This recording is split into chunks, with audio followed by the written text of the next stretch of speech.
Malam harinya Allah kasih pelajaran, dapat ngimpi.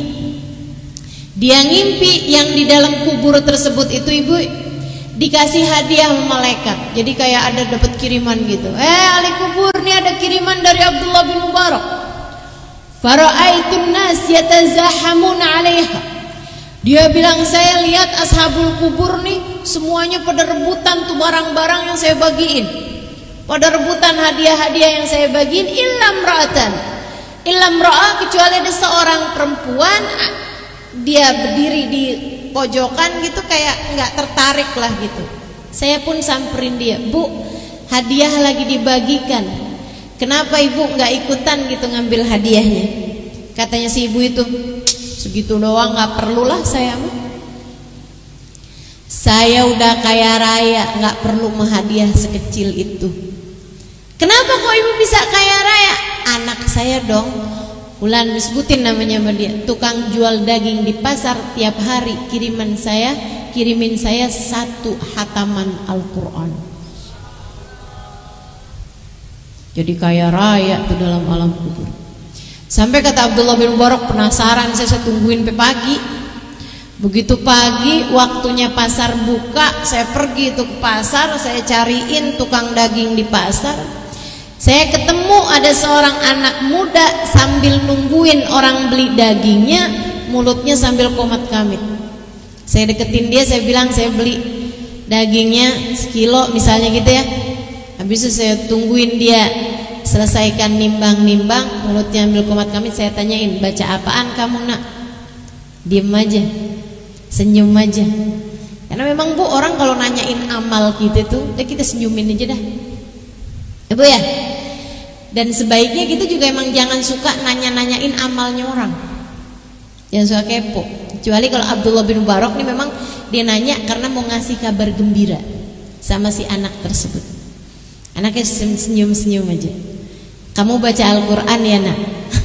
Kok bapak tahu? Kamu hatamin setiap hari ya nak? Kok bapak tahu? Kamu kirimin kan hadiahnya buat ibu kamu? Kok bapak tahu? Saya nggak pernah ceritain ini kepada siapapun Pak. Bagaimana bapak tahu? Karena apa yang kamu baca ini sudah disampaikan kepada ibumu, membuat ibumu nggak lagi tertarik sama hadiah yang dikirimkan orang, karena beliau telah menjadi kaya raya dalam kuburan. Ceritain sama Abdullah bin Mubarak mimpinya semalam. Masya Allah, Masya Allah. Nih Bu, ibu kau punya anak tuh Bu, jangan cuman ngarepin anak ibu di saat usiamu sudah beranjak senja, sudah menua, biar ada anak bisa ngasih duit, biar ada anak bisa benerin rumah kita, biar ada anak bisa bawain pergi haji. Bukan hanya itu, tapi pikirin juga, pikirinnya panjang, jangan cuman untuk masa tua, pikirinnya panjang sampai di kuburan. Tinggalin anak-anak yang kenal kasihan sama orang tuanya, berupa mengirimkan bacaan-bacaan, mengirimkan hadiah-hadiah yang kita perlukan nanti di dalam alam kubur kita. Saya sering cerita sama orang-orang tentang ibu saya. Umi saya baru meninggal dunia 3 bulan lebih yang lalu ya. Udah 100 harian beberapa saat yang lalu. Itu ibu-ibu sekalian, umi saya itu, saya susah mau senengin dia untuk urusan dunia. Kalau saya kasih baju gitu, asal rame dikit umi saya nggak mau gitu. Umi saya nggak mau pakai. Saya kasih uang kayak nggak terlalu seneng juga gitu. Saya kasih apa-apa itu ya umi, makasih ya gitu aja. Tapi maksudnya nggak yang seseneng apa gitu, enggak.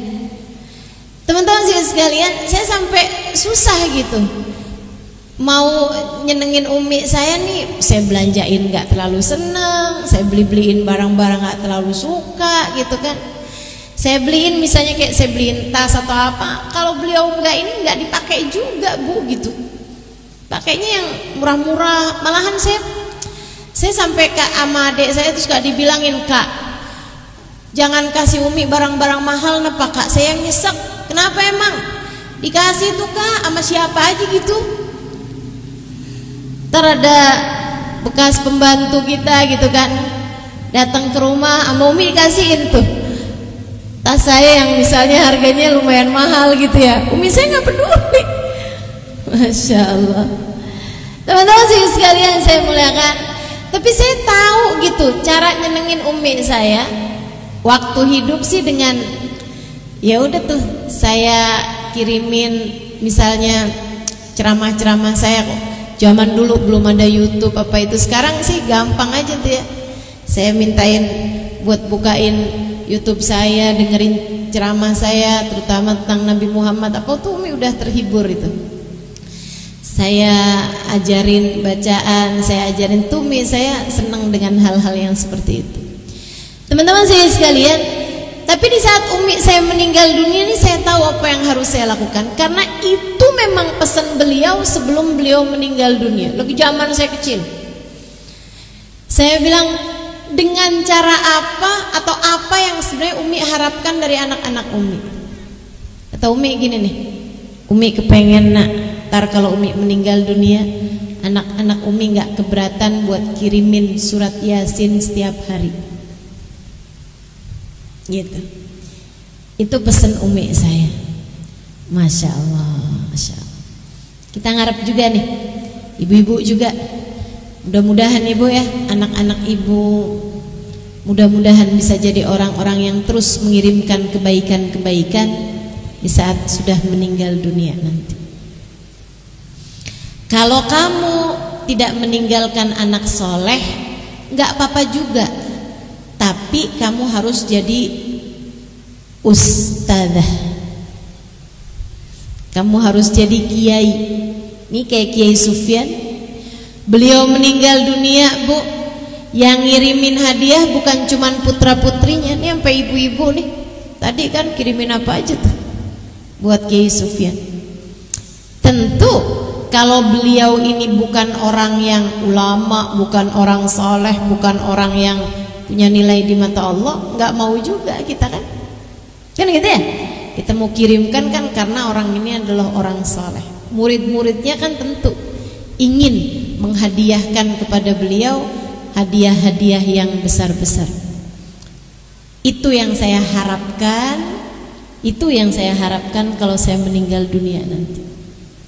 Secara sampai sekarang saya belum ada anak Bu, jadi ngarepinnya ya udahlah, nggak ada anak nggak apa-apa. Insya Allah kalau saya meninggal dunia nanti, yang pernah hadir ngaji, masa sih baca Fatihah aja kagak mau? Mau nggak mau? Emang yakin saya duluan yang meninggal?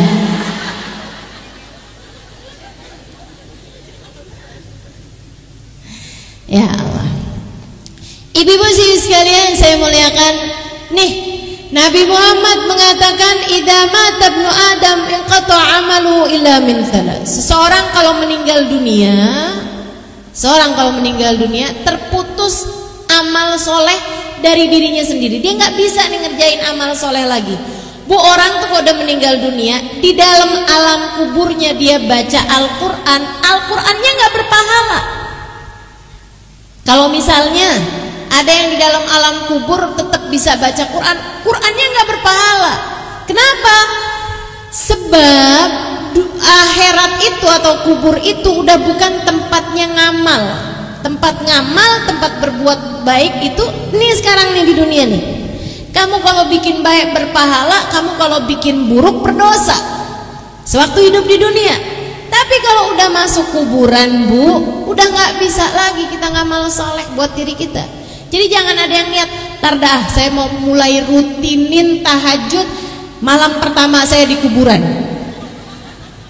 Tar saya mau istiqomah banyak baca sholawat sehari 500 kali dah. Tar kalau udah nggak sibuk, kapan tuh? Hari pertama deh saya di kuburan. Abisnya selesai pertanyaan mungkar nakir, nah saya mau bersolawatan 500 kali. Nggak bisa ibu-ibu sekalian.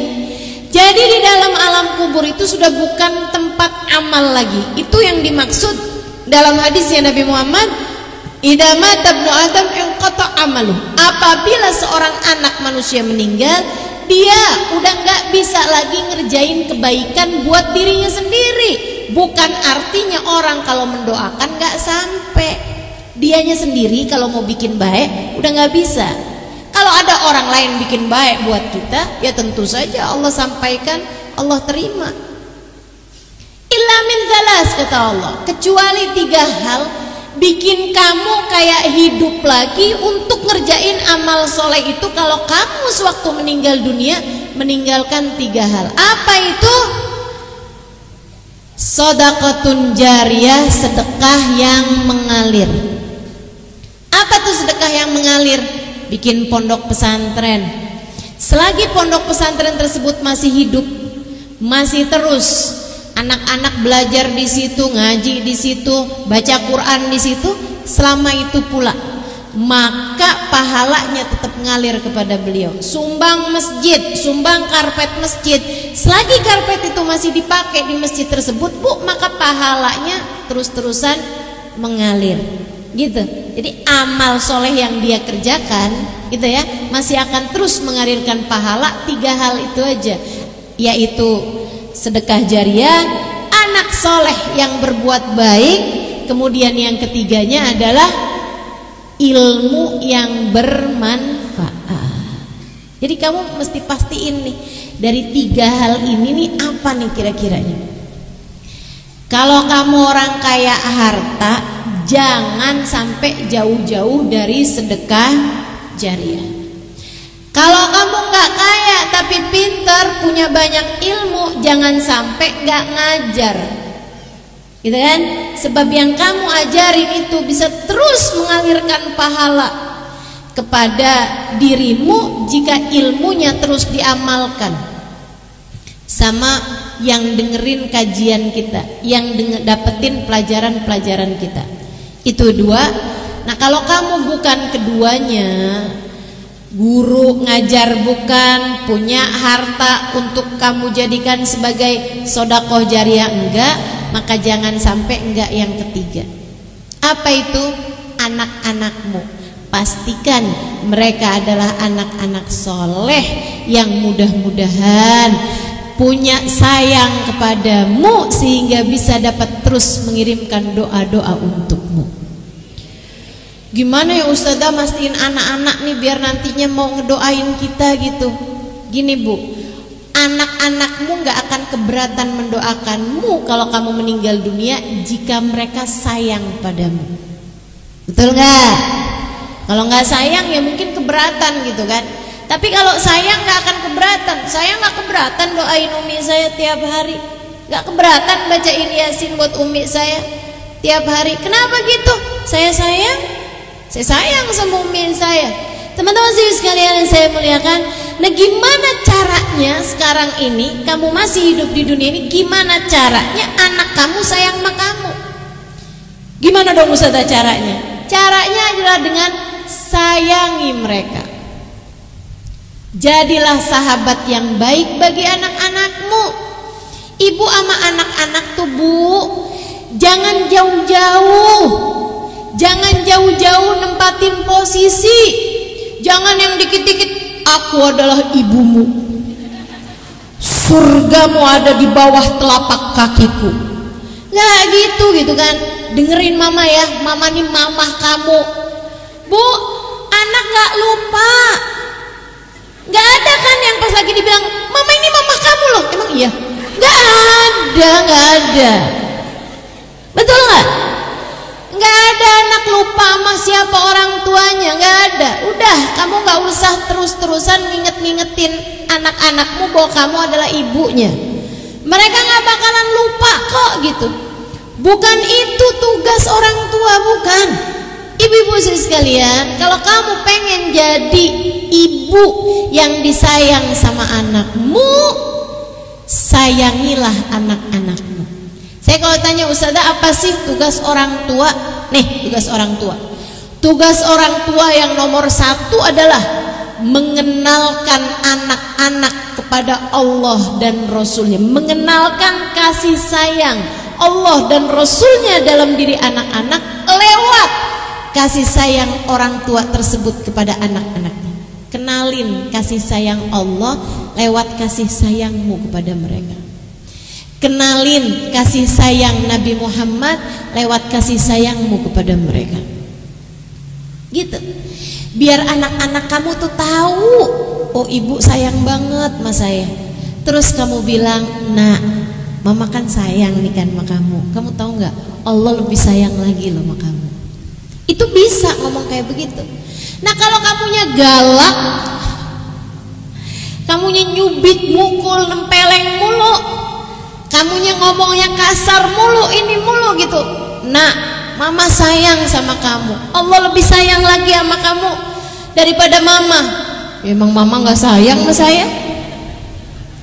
Anak nggak punya gambaran tentang kasih sayang Allah jika kamu selama ini tidak sayang sama anak-anakmu. Ibu-ibu tahu nggak? Orang di Hadramut sana tuh Bu tuh, Masya Allah, Masya Allah. Anak-anak tuh sayang sama orang tuanya. Orang tuanya juga sayang sama anaknya. Saya tuh kasih tahu, Umar bin Hafid pernah mengasih pelajaran begini nih. Kami nih di Hadramut, orang-orang tua di Hadramut, kalau bangun malam, tahajud mereka, setiap malam mereka tahajud. Ibu-ibu sekalian, setiap kali mereka bangun malam jam 3 pagi gitu kan, jam 3 malam dini hari, itu mereka akan membangunkan anak-anak mereka ya yang gede-gedean yang udah mulai bisa tahajud ya, mereka akan bangun tahajud.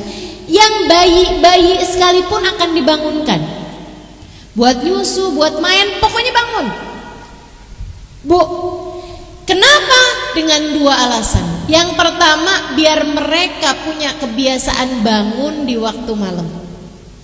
Yang kedua, biar rahmatnya Allah yang turun di waktu sepertiga malam yang terakhir, anak-anak mereka bahkan yang bayi-bayi ikut serta mendapatkan keberkahannya.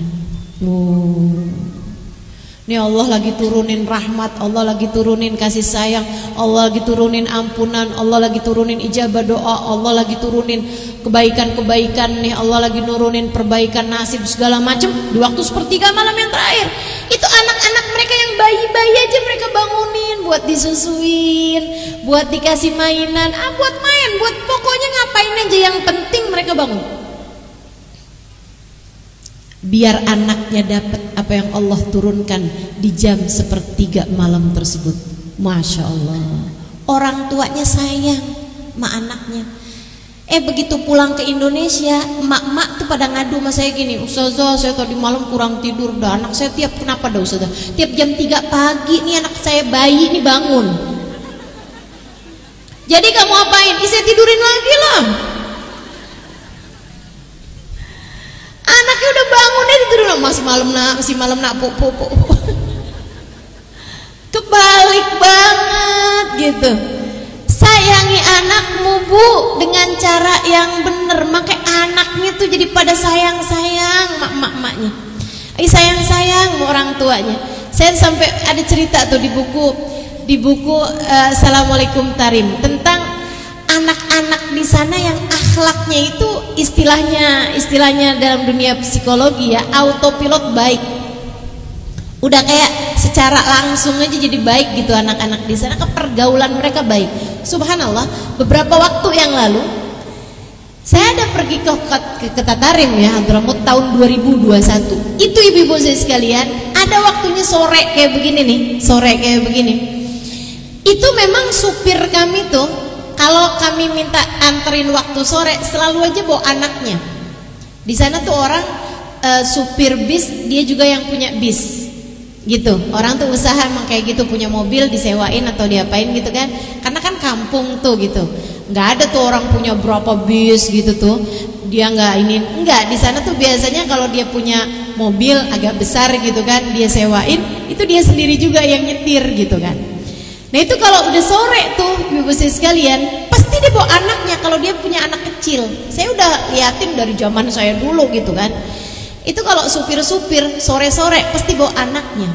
Ibu-ibu saya sekalian, saya pikir nih kayaknya emaknya nggak mau jagain, jadi akhirnya bapaknya nih yang disuruh, "Gua mulu yang suruh pegang, gantian lo dah." Saya bayangin ya kalau orang Bekasi kayak gitu kayaknya. Lo kirain gua nggak capek nih, mana mana gue nyuci, sekarang musim hujan lagi, jemuran kagak kering-kering. No, anak lo no bawa no main.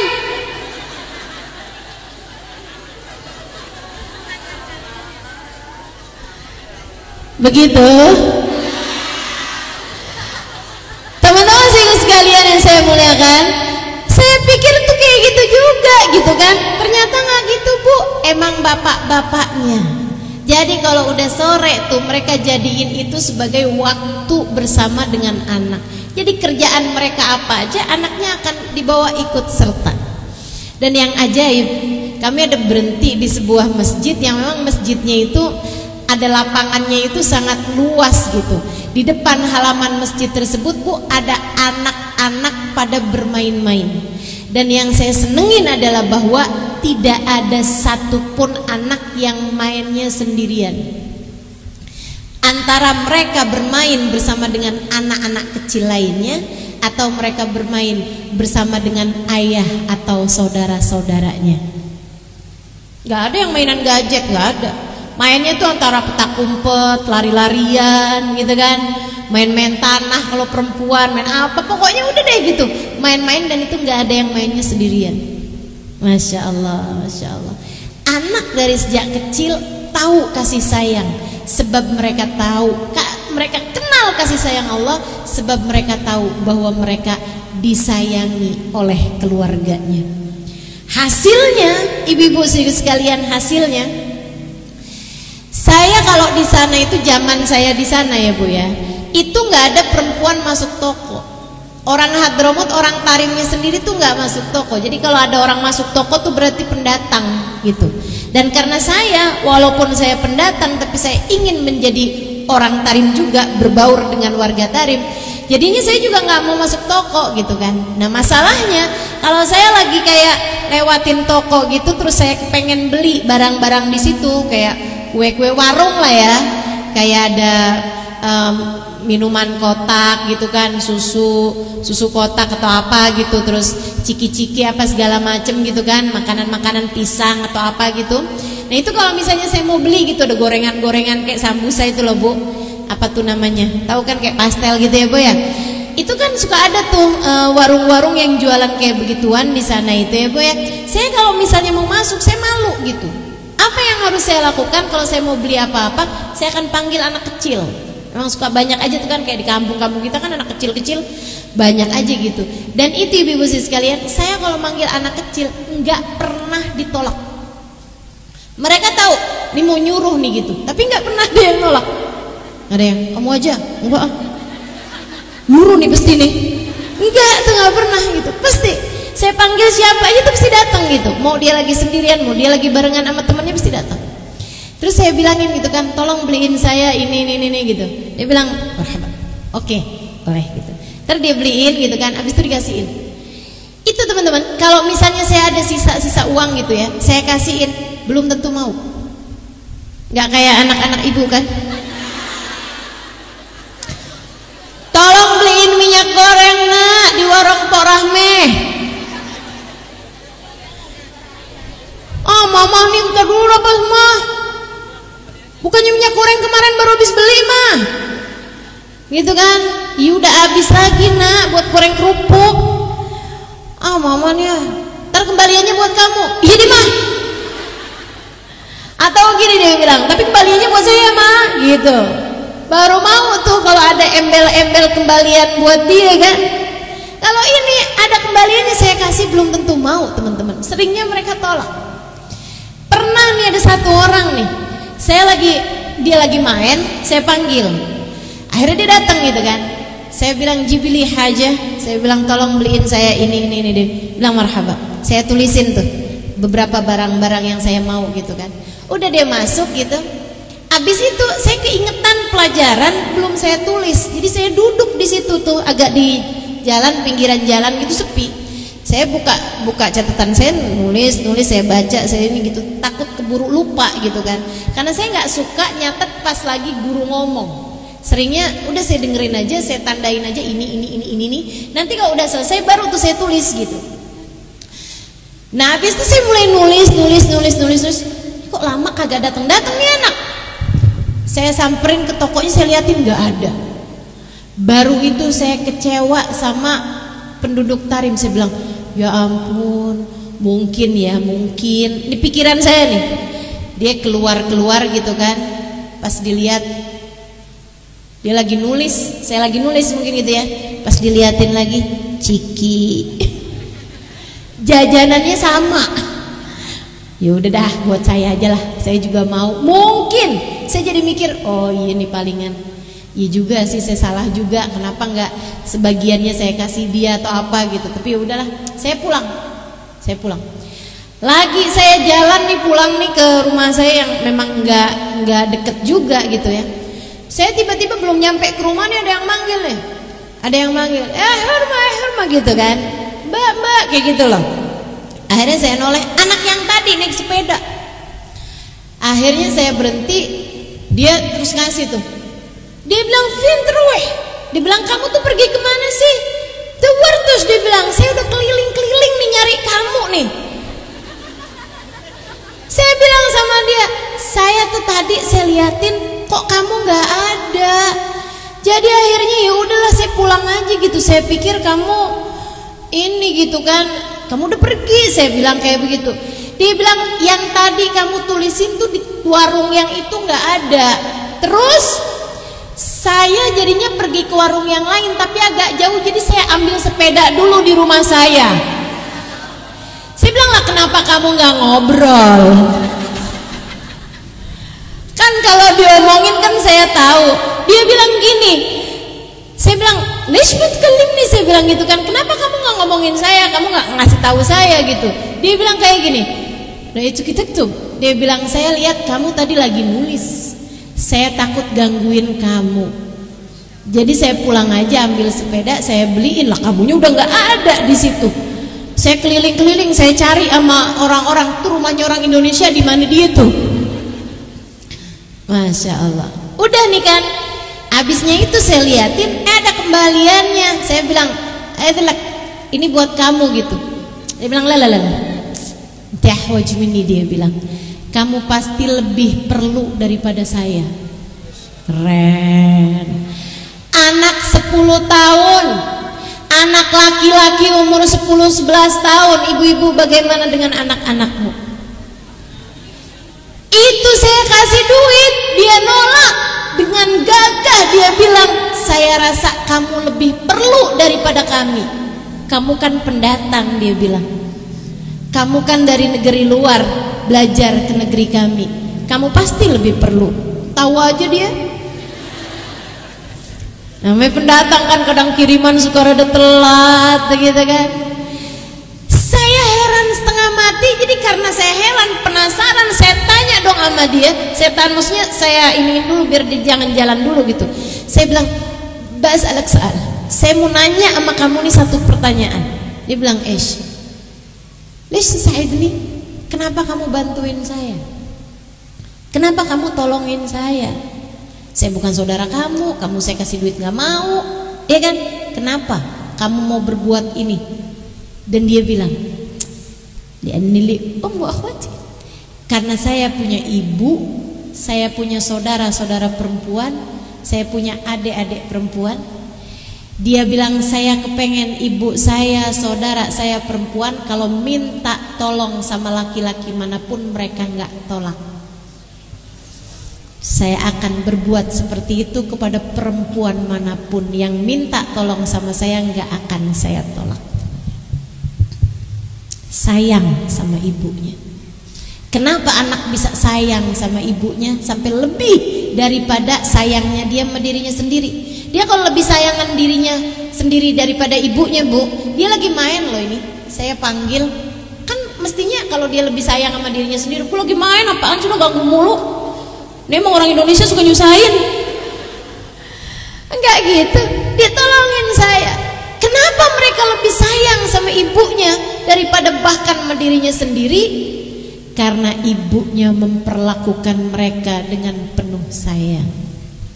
Karena ibunya mengenalkan kepada mereka kasih sayang Allah. Karena ibunya selalu mengenalkan surga yang ada di bawah telapak kakinya. Betapa adem, betapa menyenangkan, betapa betapa nyamannya surga. Ibu-ibu sekalian, kamu itu sama Nabi Muhammad dibilang ibu tuh bawa surga di bawah telapak kakinya. Bukan begitu? Bu, coba liatin selama ini anak-anakmu nyaman gak berada di dekat kamu? Surga tuh adem. Kalau kamu bilang, ini kok anak-anak saya pada gak demen ada di dekat saya ya, semuanya tuh susah kalau saya panggil, susah kalau saya bilangin, susah kalau ada deket saya, kayak pengen buru-buru lari mulu sama temen-temennya, pengen buru-buru lari mulu kemana-mana gitu. Silahkan tanya pada dirimu sendiri, jangan-jangan bukan surga yang selama ini saya bawa kemana-mana. Sebab surga adem, Bu. Kenapa anak saya ngerasa panas kalau di dekat saya? Jangan-jangan selama ini yang kamu bawa bukan surga, melainkan na'udzubillah. Ya nggak betah lah anak dikit-dikit saya mama kamu yang nurut, durhaka, neraka lontar. Ada emak-emak model begitu, biasanya mama Bekasi itu yang begitu tuh.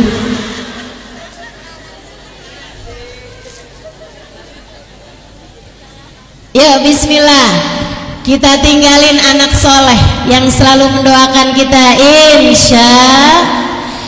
Kita tinggalkan ilmu manfaat para ustazah, mau yang ngajar-ngajar yang memang ilmu-ilmu yang tinggi-tinggi misalnya, bawa hadis, bawa tafsir Quran, atau bahkan yang ngajarin baca Al-Quran. Kamu sedang meninggalkan ilmu manfaat kepada diri anak-anak muridmu. Itu pahalanya terus ngalir. Ibu-ibu sekalian, ini saya bisa ngajar tafsir segala macam kan karena awal-awalnya saya belajar Al-Quran dari sejak kecil, Bu. Ini yang ngajarin saya belajar Al-Quran dari sejak kecil, guru ngaji saya ngajarin Al-Quran dari sejak kecil. Tiap kali saya baca Al-Quran diikut dapat pahalanya. Coba tuh, luar biasa banget gak? Jangan remehkan ya Bu ya, jangan remehkan guru-guru ngaji, tuh pahalanya banyak.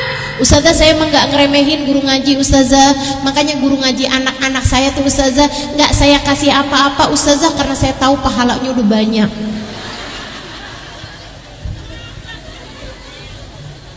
Ya itu justru malah gak sayang ya Bu. Les kumon mahal, les matematika mahal, giliran sama guru ngaji. Terima kasih ya Ustadz, mudah-mudahan Allah yang bales. Ada yang begitu? Orang Bekasi pasti kasih mulu ya. Teman-teman sekalian, tuh anak soleh yang mendoakan, ilmu manfaat kamu tinggalkan, atau sodaqotun jariyah, sedekah yang terus mengalir, sedekah yang terus mengalir pahalanya. Nah, itu harus ada di antara ketiga hal tersebut yang kita tinggalkan sebagai bekalan untuk kita nanti meninggal dunia. Ibu, selebihnya kalau udah kita masuk ke dalam alam kubur, nah ini nggak ada yang bisa kita harapkan dari pahala diri kita sendiri ngalir ke dalam alam kubur kita kecuali dari tiga itu. Sisanya yang kita harapkan adalah pahala yang orang kirimkan buat kita ketika mereka mengirimkan bacaan surat Fatihah, ketika mereka mengirimkan Yasin, ketika mereka mengirimkan doa-doa yang mereka panjatkan. Setiap kali mereka berdoa ila arwahil mu'minin wal mu'minat, muslimin muslimat, tuh kita kalau udah meninggal dunia ikutan serta dapat pahalanya. Baik ibu-ibu sekalian, yuk kita bacain suratul Fatihah. Kita minta pada Allah Subhanahu wa taala untuk orang-orang tua kita yang sudah meninggal dunia. Mudah-mudahan Allah bahagiakan mereka semuanya. Buat sanak famili kita yang sudah meninggal dunia, mudah-mudahan Allah naikkan derajat mereka di sisinya. Mudah-mudahan Allah Subhanahu wa taala membahagiakan alam barzah mereka, juga alam barzah kita nantinya, hingga sampai nanti datang hari kiamat Allah Subhanahu wa taala juga berkenan untuk membahagiakan kita di sana.